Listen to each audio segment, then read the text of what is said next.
సావర్కర్ ఏం చేశాడో మనందరికీ తెలుసు. సావర్కర్ని ఇప్పుడు విపరీతంగా పూజిస్తారు, రకరకాల అబద్ధాలు ప్రచారం చేస్తారు, అబద్ధాలనే చరిత్రగా మార్చే ప్రయత్నంలో ఉన్నారు ప్రస్తుతం బీజేపీ వాళ్ళు. అనేక అబద్ధాల చరిత్ర, కొన్ని వేల ఏళ్ల చరిత్రను మొత్తం మార్చేసి అబద్ధాలతో నింపే పనిలో బిజీగా ఉన్నారు వాళ్ళు. ఇప్పుడు వాళ్ళ అనుచరులు, వాళ్ళ అనుచర ప్రొఫెసర్ల గణం చాలా బిజీగా ఉన్నారు వాళ్ళు.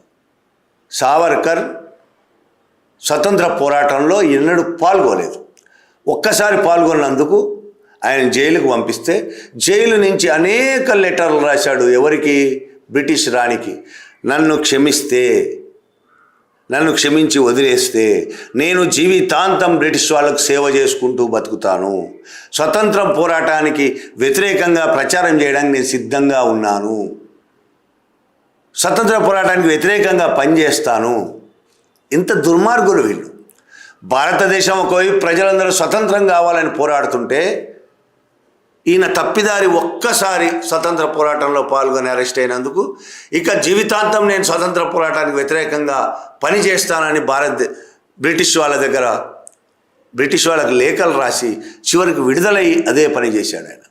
ఆయన చేసిన పని అంతా, ఆయన బతికినంత కాలం ఆయన మిగతా ఆర్ఎస్ఎస్ గణము చేసిన పని అంతా స్వతంత్ర పోరాటానికి వ్యతిరేకంగా పనిచేయడమే.